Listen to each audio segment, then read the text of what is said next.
과거 저희가 이제 청년 때는 청년이 아니죠.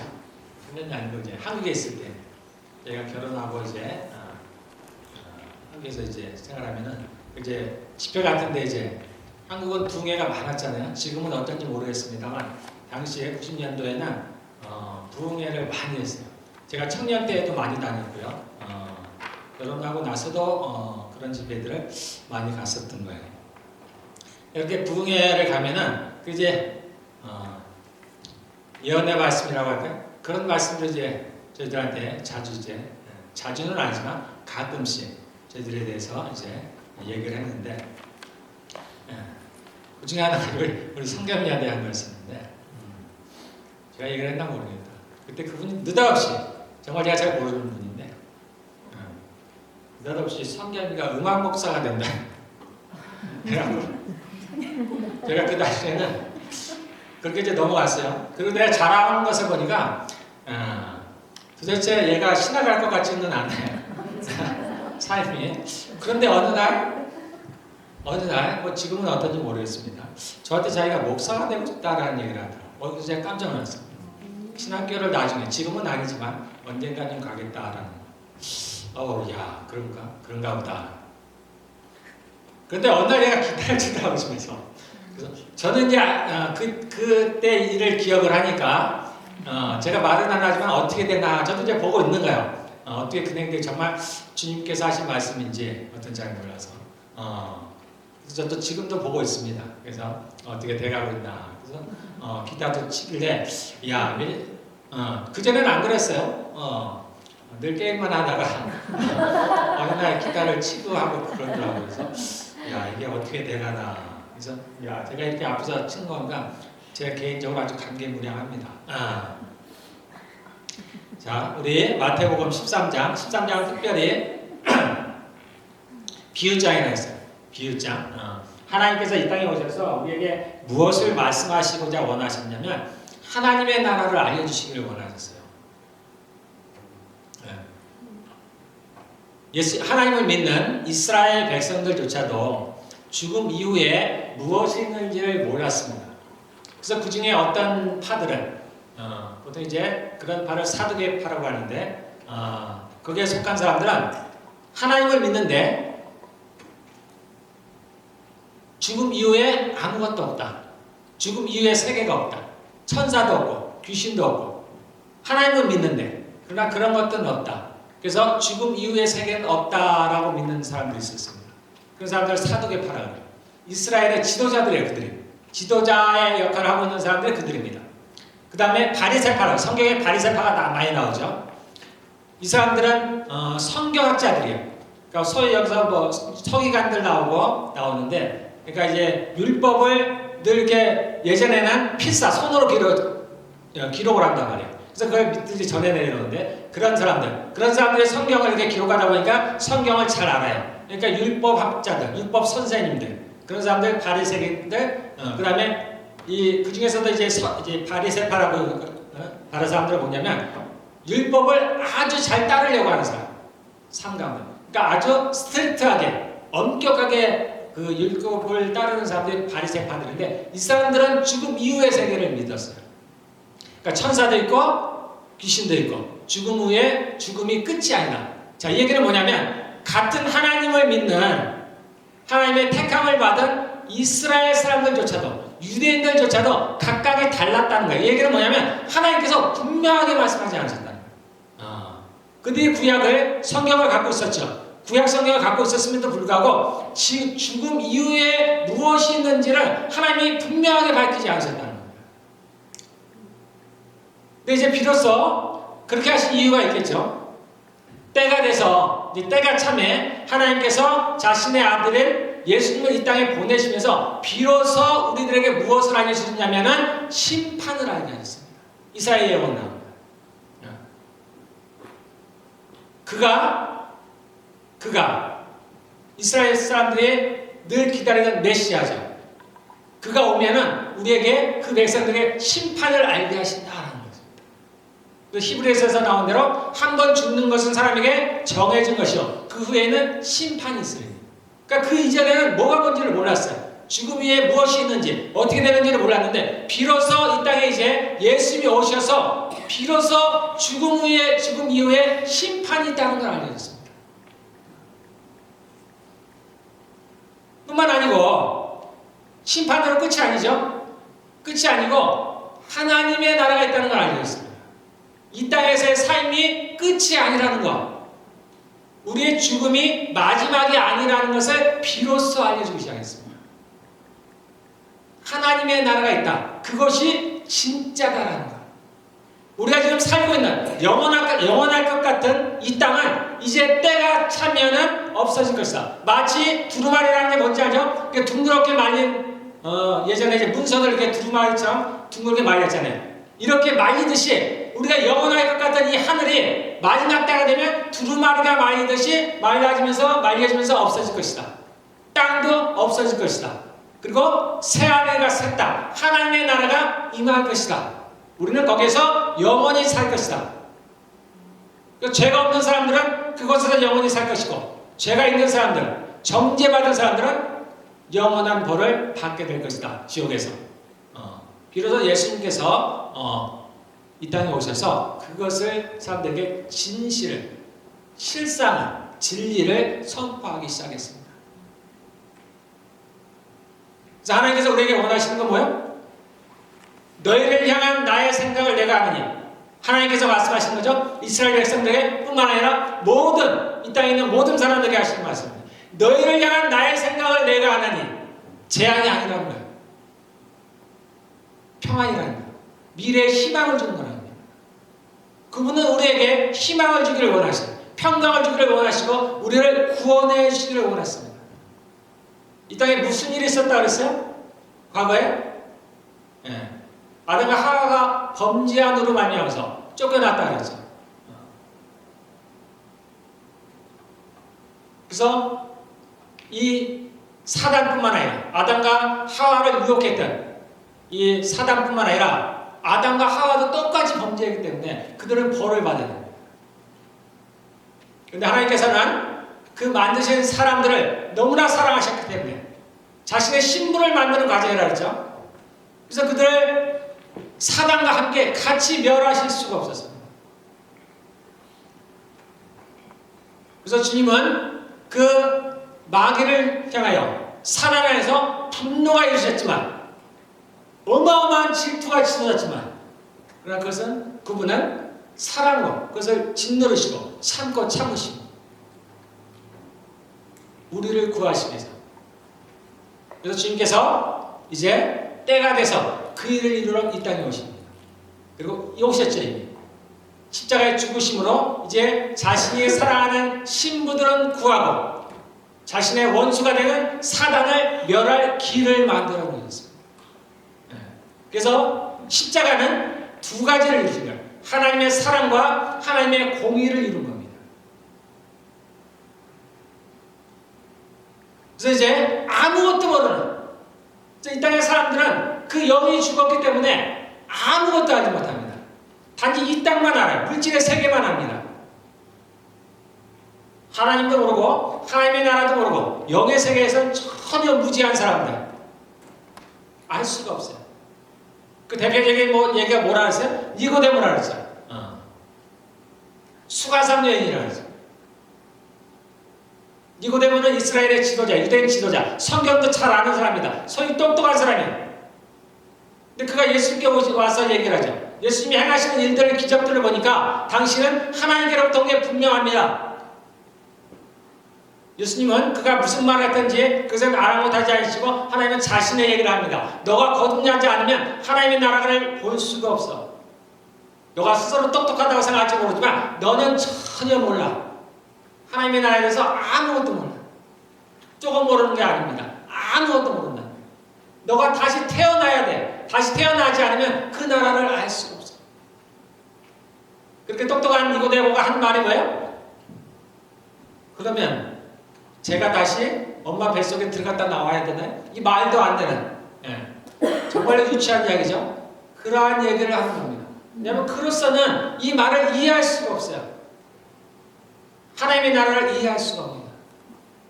수가상 여인이 그때 예수님께서 물을 달라 하십니다. 물을 주죠. 주님께서 말씀하셔요. 만약에 반대로 너가 내가 누군지를 알았다면 너가 나에게 물을 달라 했을 거야. 그럼 내가 너에게 영원히 목마르지 않는 물을 줬을 거야. 그러니까 이 연이 뭐라 그래요? 내가 다시는 이제 우물가에서 물가에 와서 물을 기르지 않도록 나에게 그 물을 주십시오. 진짜 물을 달라는 거예요. 전혀 모릅니다. 하나님의 나라에 대해서도 모르고 영원한 생명에 대해서도 모르고 성령님에 대해서 더더욱이고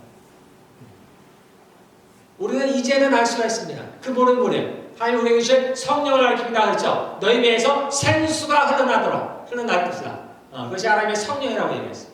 우리는 이미 우리의 영이 생명을 받은 사람들입니다. 살아난 사람이에요. 그러므로 누가 가르쳐주지 않아도 하나님이 살아계신 것을 알 수가 있어요. 여러분 가운데 하나님이 나타나신 적이 없죠?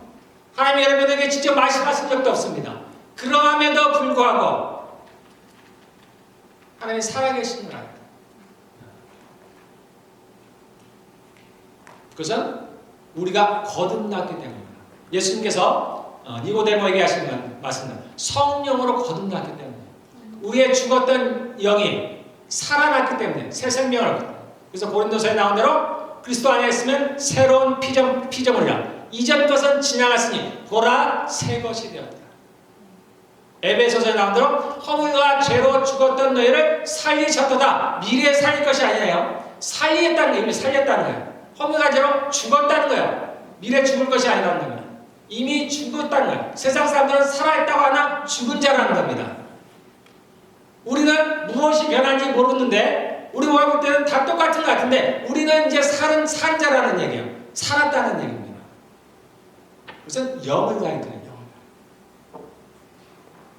그래서 우리는 거듭난 사람들이기 때문에 누가 가르쳐주지 않아도 알 수 있는.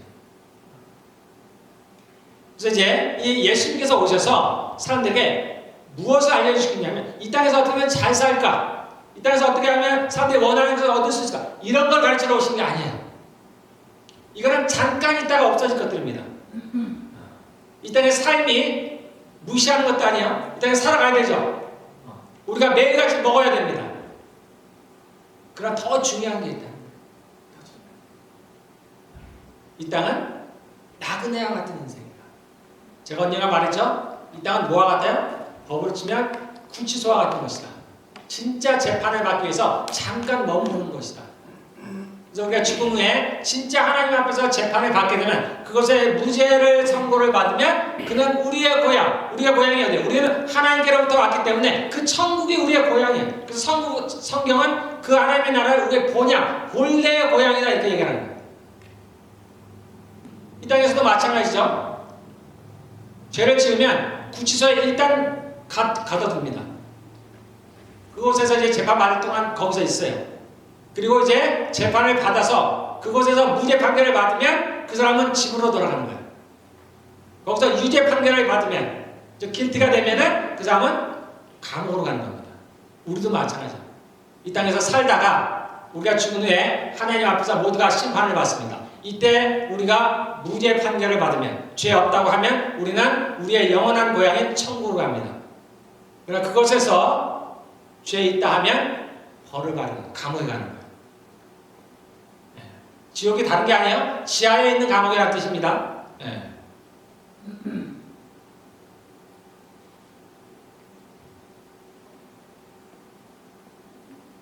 예수님께서 오셔서 저희들에게 이 천국을 설명해 주러 오셨는데 도대체 우리가 이해할 수가 없는 거예요.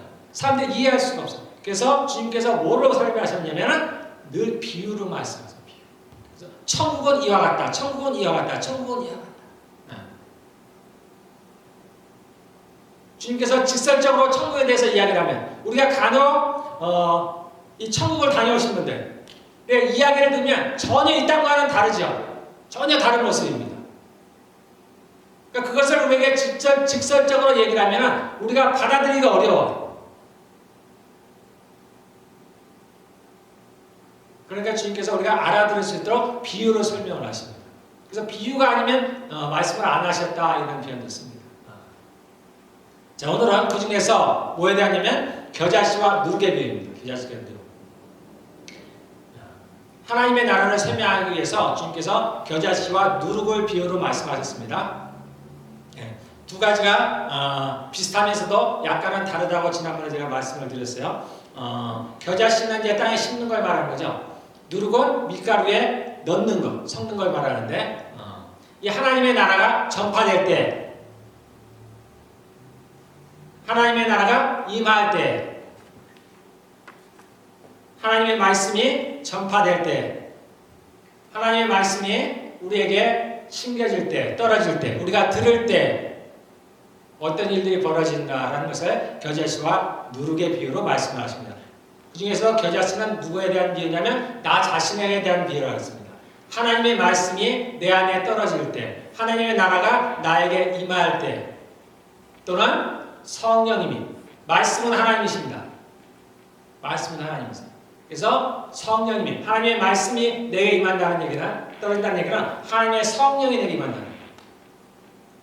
하나님의 성령이 내게 임할 때 어떻게 되는가? 누룩을 넣는다는 얘기는 이제 나 외에, 주변에 우리가 하나님의 말씀을 선포할 때, 하나님의 말씀을 전할 때, 그럴 때 어떠한 일들이 벌어지는가라는 것을 얘기해 주신 겁니다. 똑같이 결과적으로 보면은 겨자씨가 뿌려야 심겨진가 어떻게요? 그것이 굉장히 작다. 누룩도 굉장히 작다. 하나님의 나라가 이 땅에서는 이렇게 작게 보여진다 그랬습니다. 심지어는 아주 아무 보잘것없이 느껴진다. 그래서 서양 사람들에게는 이 하나님의 나라, 복음은 어떻게 어리석다라는 거예요. 어떻게 예수를 믿는다고 구원을 받는지, 어떻게 살인자가 구원을 받아, 용서를 받아, 말이 되니? 작은 도둑질을 해도 그가 예수를 안 믿었다고 해서 지옥을 가는데 어떻게 살인자가 예수를 믿었다고 해서 구원을 받아? 터무니없이 느껴진다. 우리 하나님의 나라는 이 겨자씨가 너무나 작죠. 여러분들 보신 적 있는 모르겠어요? 굉장히 작습니다. 눈에 안 보일 정도로 작아요. 도대체 아무런 생명이 없는 것 같아요.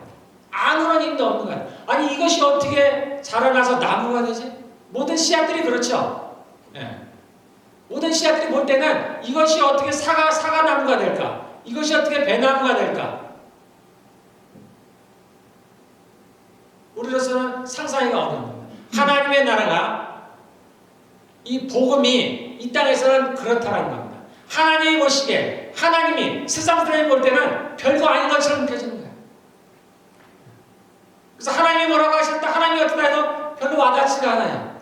그 하나님을 무시해요. 그러니까 하나님의 나라가 이렇게 무시를 받는다는 거예요. 이 땅에서 아주 작게 여겨진다. 그런데 그것이 자라나서는 나무가 돼서 새들이 기다리고, 또 이 작은 누룩이 이 밀가루에 퍼졌더니 어떻게 그 통에 있는 모든 것들을 다 부풀게 했더라. 하나님의 나라가 작아 보이지만, 하나님의 말씀이 별거 없어 보이지만, 성령께서 눈에 보이시지 않지만 그 능력이 어마어마하다. 겨자씨와 누룩은 그것을 위한 겁니다.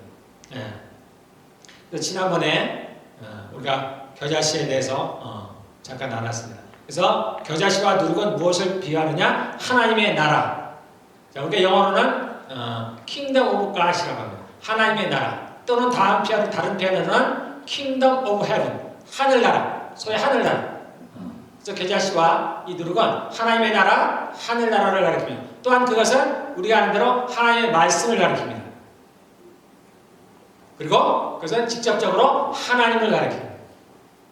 그래서 겨자씨와 누룩이 뿌려졌다는 것은 하나님의 나라가, 하나님의 말씀이, 성령님이 내게 임하셨다라는 걸 말합니다. 자, 그리고 이 겨자씨와 누룩이 어떻게 뿌려지는가 했을 때, 우리가 예배를 드릴 때, 또는 찬양을 드릴 때, 이런 말씀을 들을 때, 또는 우리가 헌금을 하며 우리가 하는 특성을 통해서, 또는 우리가 그리스도인들 간의 교제를 통해서, 또는 전도나 기도나 그런 양육들을 통해서, 또한 축복과 그러한 것들을 통해서 우리에게 임한다 했습니다. 그러니까 우리가 하는 모든 것들이 다 그런 것들이에요. 그런 것들만이 또 의미가 있습니다. 역시 겨자씨가 심겨지는 과정이라고 그랬습니다. 예. 그럼 그 겨자씨가 자란다는 것은 이제 그것이 듣는 사람들에게 나에게 생명이 되는 거라고 했습니다. 그리고 나의 영과 혼을 자라나게 한다고 했습니다. 그리고 나의 성품을 그리스도의 성품으로 바꿔놓는다고 했습니다. 그리고 또 하나님의 능력이 나에게 임한다라고 했습니다. 특별히 늘 우리는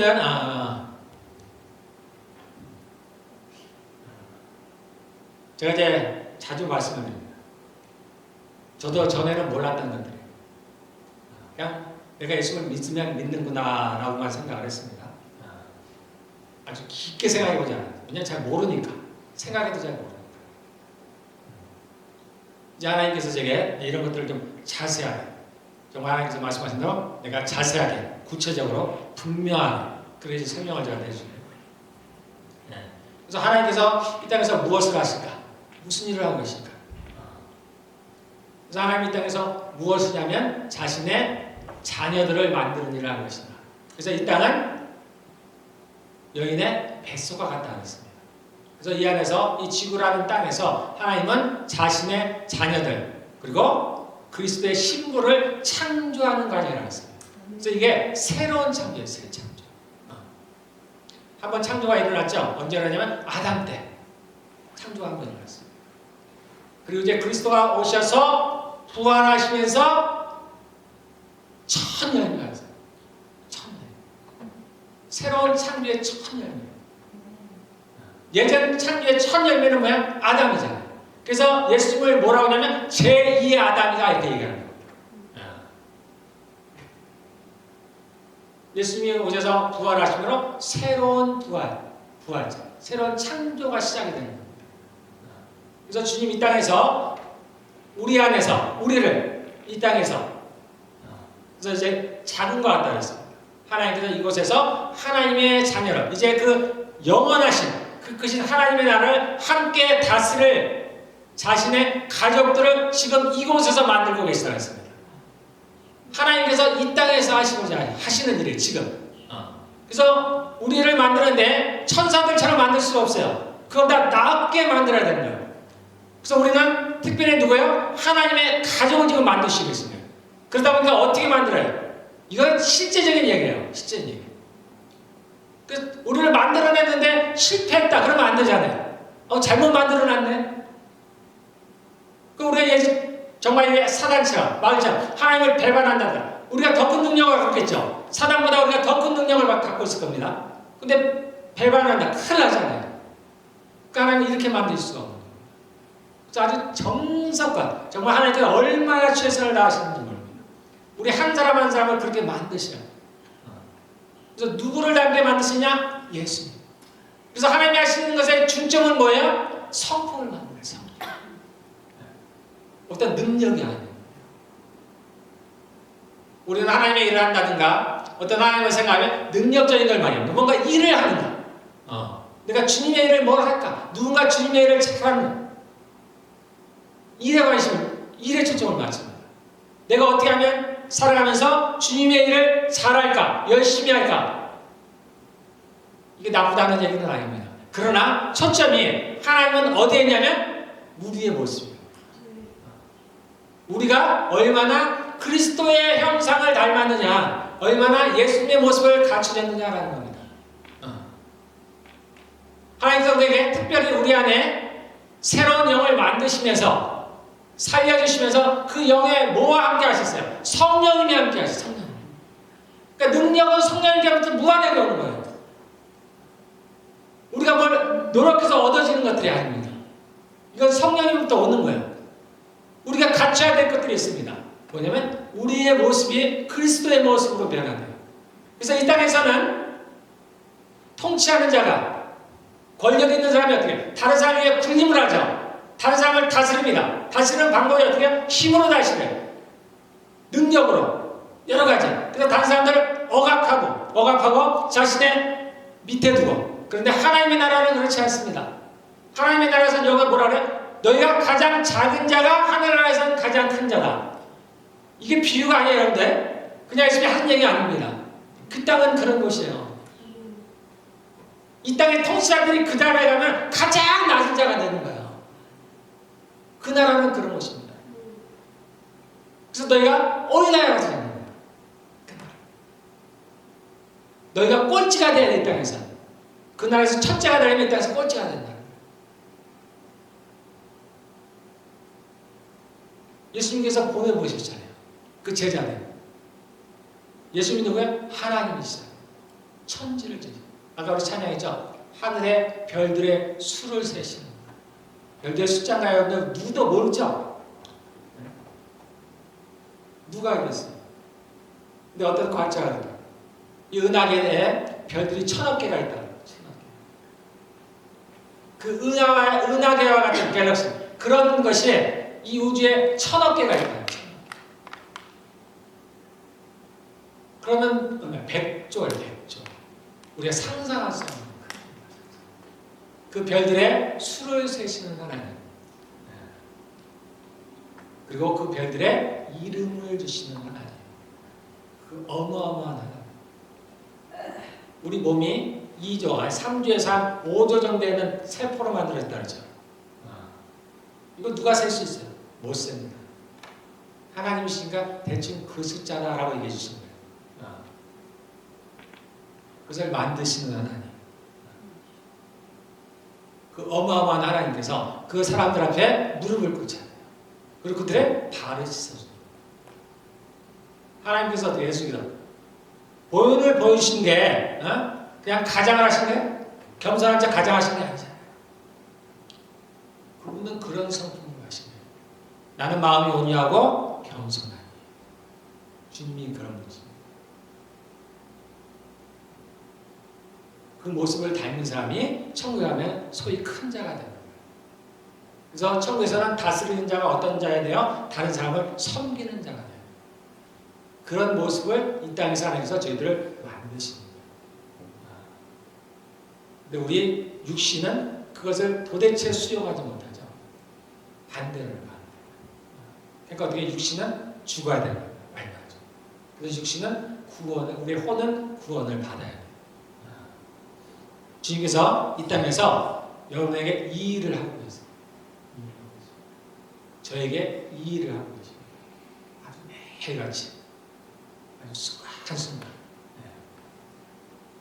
그래서 우리에게 있는 여러분이 삶을 살아가다 보면 여러분의 악한 모습이 보이잖아요.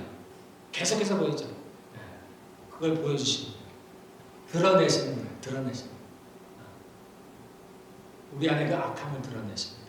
그리고 그것을 주님은 처리하시는 게 그분이 하시는 거예요. 주님은 우리를 원하십니다. 우리 회개가 그런 거예요, 여러분들. 제가 뭐 잘못했어요. 물론 잘못했습니다. 그런 것도 있지만 하나님, 내게 그런 게 있어요. 이걸 좀 처리해 주세요. 그런 뜻이에요. 그러면 하나님의 말씀은, 하나님은 능력이 있어서 그 누구도 할 수 없는 영과 혼을 찔러 쪼개는 거예요. 그래서 우리 안에서 그 혼을, 영을 우리 혼으로부터 찔러 쪼갠다는 게 분리하게 분리시켜요. 그래서 우리 안에서 그냥 쫓아내는 겁니다. 그래서 과거에 있었던 그런 악한 것들이 사라져버리는 거예요. 그리고 여기 뭘 채워요? 뭔가를 채워야 되는 거예요. 악한 영이 우리 몸에서 나갔을 때 그런 예가 있죠. 비고 소재되고 그대로 있으면 어떻게 해요? 그가 더 악한 걸 갖고 들어오죠. 그러니까 이 빈자리를 채워야 되는 거예요. 뭘로 채워야 돼요? 성령. 그래서 성령의 그런 열매들이 우리에게 맺혀지는 겁니다. 그럼 그 모습이 변해야 됩니다. 주님께서 이 일을 행하시고 계십니다. 그것은 개인적으로는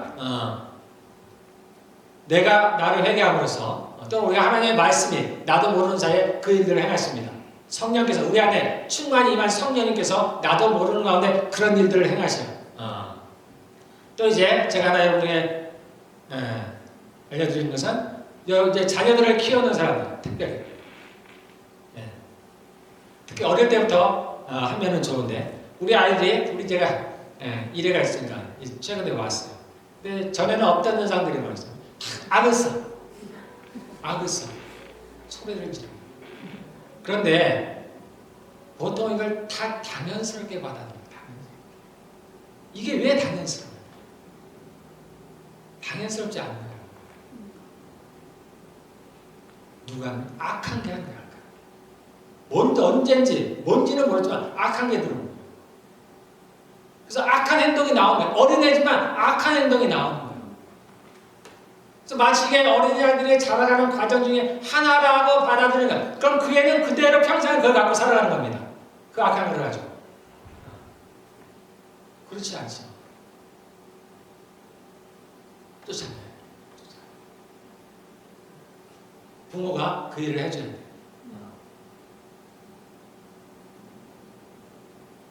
우리가 세상에 얘기하는 것을 진리처럼 받아들이면 안 돼요. 왜 사춘기가 되면 아이들이 반항을 해요? 이게 당연한 게 아니라니까요. 당연한 게 아니에요. 그게 어찌하지 당연한 거예요. 우리는 이렇게 비정상적인 것들, 요즘 그렇죠? 비정상이 정상이 된 시대라고 하잖아요. 날씨가. 우리는 이런 세상 속에서 함께 살아가다 보니까 이 비정상적인 것, 사람이 적당히 악한 것들, 적당히 음란하고 적당히 못된 것을 마치 정상인 것처럼 받아들이는 거예요. 이게 정상이 아니죠. 우리가 누굴 닮았어요? 하나님의 형상을 닮아서 만든 사람들이에요. 천국에는 이런 것이 없습니다. 이거는 극히 비정상적인 거예요. 우리는 질병을 어떻게 보면 살아가면서 당연히 생기는 것을 알아요. 이거 비정상적인 거죠. 정상적인 게 아니에요. 내가 할 수 없는 것들이 있으니까, 우리가 어찌할 수 없으니까 그냥 넘어가는 거야. 받아들여질 수밖에 없는 겁니다. 그러다 우리 알고 나서 이제 그런 거예요. 그래서 우리 아이가 그럴 때는 빨리 하나님께 알아야 돼요. 하나님, 우리 애가 소리를 지르고 있어요. 집어던집니다. 하나님께서 이제 관여를 하십니다. 그를 바꿉니다. 우리가 이제 어떤 거를 바꾸는 것 중에 하나가 이런 것들. 그 다음에 그 중에 하나 큰 게 뭐냐면 용서라는 게 있습니다. 용서. 자, 제가 우리 애가 얘기가 나왔습니다. 자, 애가 부모 말을 안 들었죠. 애기니까 부모 말을 안 들었잖아요. 근데 우리는 당연하게 얘기한단 말이에요. 당연하다. 그러나 죄예요. 알고 지었든 모르고 지었다고 해서 죄가 아닌 게 아니야. 어린아이들이 모르고 뭔가를 훔쳤어요? 죄인 거예요. 죄인 겁니다. 부모에게 순종을 안 했어요? 우리 아이가 부모에게 죄를 지은 거예요. 그럼 부모 입장에서 어떻게 되냐면요. 하나님, 제가 우리 애를 용서합니다. 제 말을 순종하지 않았어요. 하나님, 제가 저를 용서합니다. 그리고 우리 애를 축복해 주십시오. 그리고 내가 자녀 같은 경우는 내가 직접 회개할 수 있다고 그랬죠? 하나님, 제가 우리 아이를 대신해서 회개합니다. 내가 부모에게 순종하지 않았어요. 부모를 공경하지 않았습니다. 라고 회개합니다. 하나님께서 일하시는 거예요. 일하시는 방법. 이게 하나의 원리 같은 원리. 제가 아주 여러분들에게 실제적인 걸 말씀드립니다. 그냥 막연하게 그렇다고 해서 애가 변해요? 정말 그런 일들이 벌어져요? 아니, 하나님이 알아서 하시면 되잖아요. 애가 뭘 알아요? 그러니까 죄를 지었으면 얼마나 죄를 지었다고. 그걸 뭐 회개를 해야 돼요. 우리는 그렇게 생각한다. 원리는 원리. 이런 일들이 이렇게 해야 해결이 돼요. 이렇게 해야 풀어지는 거예요. 그래야 해결이 되는 겁니다. 그래서 그 아이에게 그 악한 영이 떠나든지 힘을 잃어버려요. 내가 그 아이를 용서할 때 하나님이 일을 하십니다. 자, 주님께서 우리 안에 이 일을 이 땅에서 해가시는 거예요. 그래서 하나님의 나라가 우리에게 임할 때 그렇게 우리의 모습들이 변화가 되는 겁니다. 그래서 우리가 지난번에 능력에 대해서 얘기를 했습니다.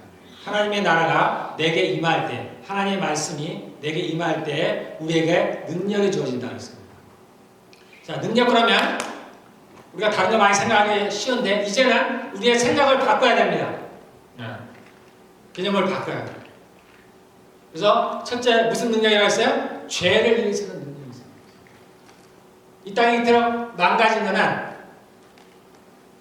이 땅이 이토록 타락한 이유는, 이 땅이 이토록 사라질 수밖에 없는 거는, 예수님께서 이 땅에 와서 죽을 수밖에 없던 이유는, 우리가 이 땅에서 고난을 당하는 이유는, 내가 내 삶 가운데 많은 장애물이 생기는 이유는 오직 한 가지뿐이 없습니다. 죄 때문입니다.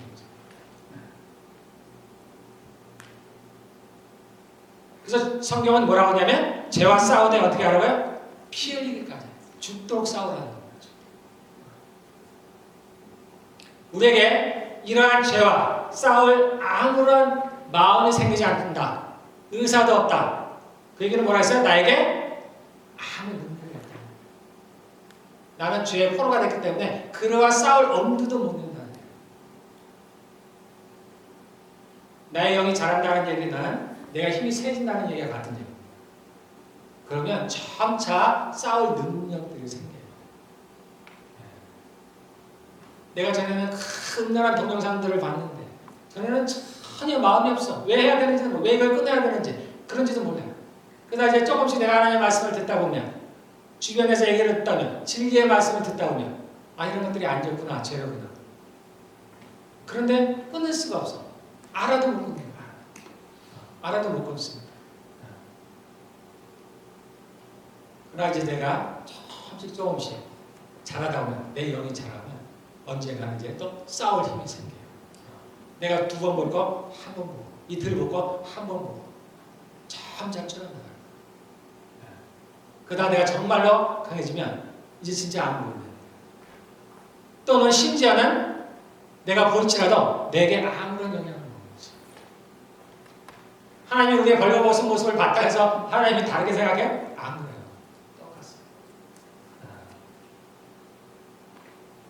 모든 것들은 우리가 약하기 때문이에요.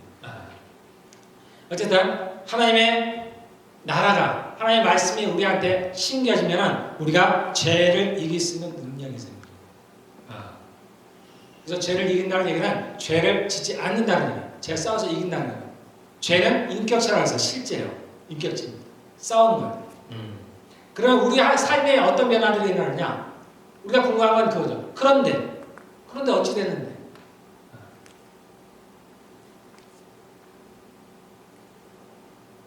우리의 삶에 이런 결과들이 나타나지 않으면 저희들이 조금은 할 수 있지만 오래 못해요. 오래 못해요. 기도를 했는데 아무런 하나님의 응답을 잘 내가 모르겠다. 기도를 오래 하기가 어려워요. 그런 모습들이 우리한테 나타나야 됩니다. 그래서 우리가 이런 죄들과 싸우게 되면 어떤 일들이 뭐냐면 우리 앞에 있는 장애물들이 사라져버려요. 일이 형통해집니다.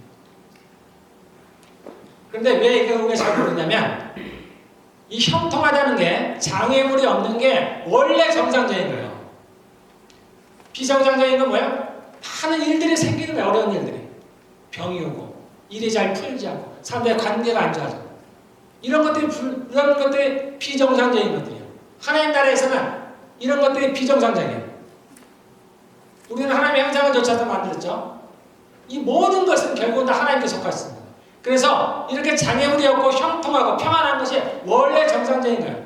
그래서 이것은 크게 느껴지지가 않아요. 그런데 내게 문제가 발생할 때 내게 질병이 찾아올 때 사람들의 관계가 어려울 때 그때는 내게 이상하게 느껴집니다. 어려움이 그때는 화가 오죠. 뭔가 일이 잘못될 때는 화가 와요.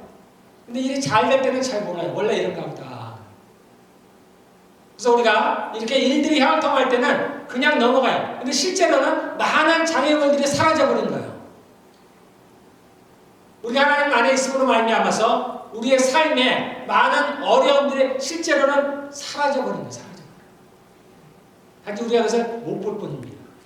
그래서 우리가 죄와 싸우게 되면 그러한 것들이 우리 안에서 사라져요. 우리 인생, 우리의 삶 가운데 그런 것들이 사라져버려요. 이 마귀가 우리 앞에 장애물을 놓을 수가 없어요. 그래서 그러한 일들이 벌어집니다. 그래서 삶이 소위 형통하게 돼요. 그러면 어떻게 해요? 삶의 평강을 해요. 이런 일들이 벌어집니다. 자, 그런데 이것도 큰 능력이긴 한데 이것보다 더 큰 능력이 있다고 했어요. 더 나아가서 우리는 죄와 싸워서 죄를 이길 뿐만 아니라 여기서 멈추면 안 된다고 했어요. 거기다 더 나아가야 된다고 했어요. 어떻게 한다고 했어요? 선을 행하세요. 그래서 성경은 이걸 뭐라고 표현하냐면 우리는 죄에 대해서 죽고 의에 대해서 살았다. 이제는 의를 행하는 데를 가르칩니다. 하나님의 말씀이 내 안에 심겨지면 하나님의 나라가 내게 임하면 내가 이제 선을 행할 수 있는 능력이 생깁니다. 전에는 내가 그렇게라도 아무도 용서하지 못했던 사람인데 이제 용서를 합니다. 전에는 사람 앞에서 고개를 아팠던 사람인데 이 목이 곧아서 도저히 고개를 숙일 수 없어. 이 자존심 때문에. 근데 하나님의 나라가 내게 임하면 어떻게 해요? 고개가 싹 숙여서. 세상은 이렇게 고개 숙이는 걸 죽기보다 싫어합니다. 무릎 꿇는 걸 죽기보다 싫어. 그리고 이것을 마치 자랑인 건 얘기해요. 자랑인 거죠. 특히 남자들은 더 그러죠. 어떻게 남자가 무릎을 꿇냐. 이게 하나님의 가르침이 아닙니다. 마귀의 가르침.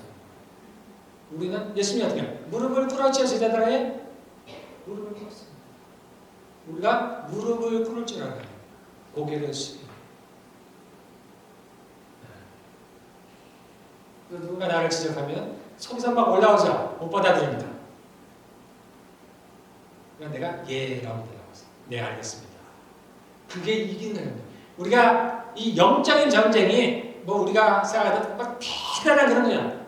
정말 대단해요. 그러나 눈에 보이는 그런 것들이 아니에요. 이러한 것들이 영적인 싸움이에요. 내 안에 이러한 싸움. 도저히 내가 지사람의 잘못을 용납할 수가 없어. 도저히 받아들일 수가 없어. 지사람의 잘못들만 머리에 싹 스쳐 지나가죠. 수많은 이유들이 있어요. 왜 사람이 이렇게 했을까? 이렇게 해서 아마 이래서 그랬을까? 수많은 것들이 있어요. 도대체 이해가 안 돼. 그래서 내가 그 사람을 용서할 수가 없어. 내가 도대체 화를 참을 수가 없어. 내가 저 사람을 어떻게든 고쳐줘야 돼. 저 사람을 바뀌어야 돼.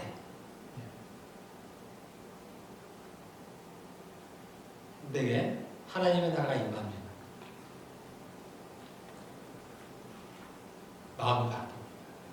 그래서 그 사람을 용서하는 거죠. 내게 긍휼한 마음이 생깁니다. 또는 내가 도대체 내가 받아들일 수 없지만 내가 입으로는 합니다.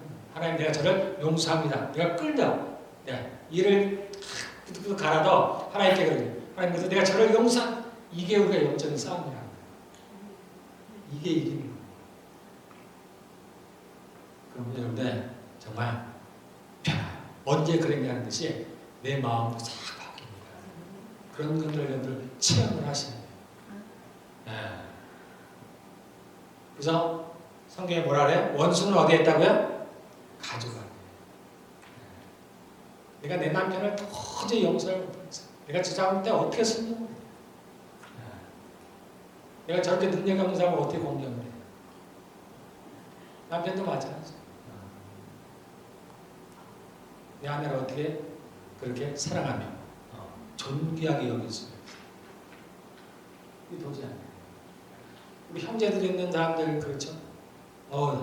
동생들, 누나들, 형들 용서가 안 되죠. 왜 쟤는 저렇게 해? 왜 놔두는 거야? 좀 잘 좀 가르치지. 그게 지 용서가 안 돼. 원수가 가져가네. 그 사람을 바꾸게 하는 최선의 방법이 뭐라고요? 용서하는 거예요. 하나님, 내가 쟤를 용서해요. 제 말을 안 듣네. 그러나 내가 용서합니다. 우리가 용서하면 하나님께서 그를 용서해 주세요. 그러면 그 사람이 변화되는 거라니까요. 우리는 이런 걸 잘 진짜 생각을 해봐. 이 원리들을 생각합니다. 우리가 나를 핍박하는 사람을 축복을 하잖아요. 이게 그냥 도덕이나 윤리를 말하는 게 아닙니다. 나를 방해하는 사람들을 위해서 축복을 하면 어떻게 해요? 그 사람이 나를 방해한다는 얘기는 그 사람이 지금 저주받을 일을 행하고 있다는 얘기예요. 그럼 하나님께서 그에게 복을 주시면, 내가 그를 축복함으로 말미암아 하나님께서 복을 주시면 그가 어떻게 해야 되냐? 선을 행하게 된다니까요. 여러분들 이 원리를 아셔야 돼요. 내가 저 사람을 축복했더니 저 사람이 나한테 잘해주네? 이게 당연하다니까요. 이게 원리적으로 이러는 거예요. 이게 영적인 원리라는 거예요. 우리가 기도를 하면 하나님께서 응답을 하시듯이 내가 기도를 하지 않으면 하나님이 계셔. 다 알고 계시는데요. 그냥 두신다니까요. 이게 원리예요. 원리. 그대로 해야 돼요. 하나님의 법대로 하시는 법대로. 그러나 이 법을 최대한 하나님의 자녀들에게 잘 적용을 해주시는 거예요. 우리가 죄를 범하면 그에 합당한 대가를 받는데 하나님께서는 우리의 아버지가 되시니까 우리에게 좋게 가능한 그분이 할 수 있는 만큼의 우리에게서 선한 일을 하십니다. 선하게 해주십니다. 그러나 죄를 지으면 대가는 받아야 되는 거예요. 네. 반대로 우리가 죄를 지을 때 그렇다면 우리가 선을 하면 어떻게 했어요? 우리에게 축복하기를 원하시는 하나님께서 우리가 선을 하면 이제 하나님께서 축복할 조건이 충족이 됐죠. 사단이 마귀가 참수하지 못해요. 법이니까 법으로 선을 했기 때문에 하나님께서 우리에게 마음껏 축복을 해주십니다. 그래서 선을 많이 하셨어요. 네. 그래서 하나님의 나라가 나에게 임하면 하나님의 말씀이 내 안에 떨어지면 하나님의 성령이 내게 임하면은 이런 능력들이 내 안에 생깁니다. 이것이 우리가 지난번 교자시간 했습니다. 자, 누룩은 뭐예요? 내 주변 이웃들에게 내가 하나님의 말씀을 심는 것 같은 거예요. 자, 어떤 방법이 있을까요? 첫째는 전도하는 방법. 내가 주변에 하나님의 말씀을 전할 때 또는 중보기도가 있습니다. 내가 누군가를 해서 중보기도할 때 그러면 그에게 하나님의 말씀이 임하는 거예요. 하나님의 나라가 그에게 임하는 겁니다. 주께서 나의 기도를 들으십니까? 또는 내가 누군가를 축복할 때 그때 하나님의 나라가 임한다. 축복이라는 건 하나님의 나라가 임한다. 하나님의 축복이세요. 그 다음에 네 번째 뭐가 있어요? 아까 용서하는 거죠. 내가 누군가를 용서할 때 하나님의 나라가 그에게 임하는 거예요. 자, 이런 것에 차이가 있죠. 세 개를 치면 제가 순서대로 얘기합니다. 무엇이 가장 강력할까? 하나님의 복음, 하나님의 말씀을 전할 때 가장 강력합니다. 누군가에서 중보기도 할 때 그 다음 강력합니다. 누군가를 위해서 축복할 때 그 다음 강력합니다. 누군가를 용서할 때 그 다음 강력합니다.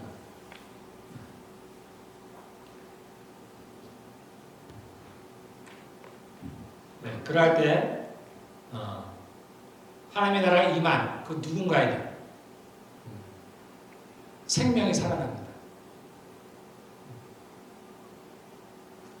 또 누군가든 또 어떤 장소든 회복이 일어납니다. 그래서 여러분들이 직장을 다니시는 분들은 자신의 직장을 위해서 매일같이 축복을 하시죠. 자신을 위해서라도 축복을 해요. 그곳에 하나님의 나라가 임해야 돼요. 그래야 사람들의 관계가 풀어지고 일들이 잘 되고 형통해지고 정말 하나님의 기쁨이 넘쳐나고 그런 일들이 실질적으로 일어나는 일들이에요. 또 하나 마지막으로 하나 든다면 우리가 누군가를 위해서 섬길 때 그것이 무엇이든 나의 물질로든 또는 나의 몸으로든 또는 나의 몸으로든 또 나의 마음으로든 누군가를 섬길 때 그럴 때 하나님의 나라가 그곳에 임합니다. 그런 말미암아 그곳에서도 이제 회복이 일어나요. 이제 다섯 번째 섬김에 대한 건 앞에 있는 네 번째보다도 조금은 약합니다.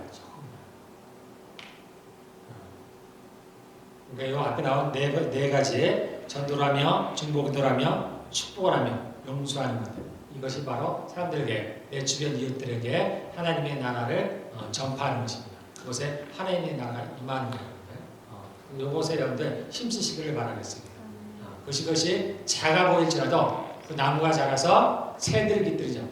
새들이 깃든다는 얘기는 많은 사람들이 나로 말미암아서 생명을 얻게 되고 많은 사람이 나로 말미암아서 유익을 얻게 된다는 얘기입니다. 전부 부풀죠. 누르고 뿌렸을 때 주변이 다 부풀죠. 그게 뭐냐면 우리가 전파한 이 말 한마디가 나의 중보기도가 나의 축복이, 나의 용서가 그것이 약하지 않다는 거예요. 어마어마하게 강하다는 거예요. 강력하다는 거예요. 그 안에 있는 그 모든 밀가루를 부풀게 할 만큼의 아주 작은 누일지라도 부풀게 할 만큼의 강력한 힘을 갖고 있다는 거예요.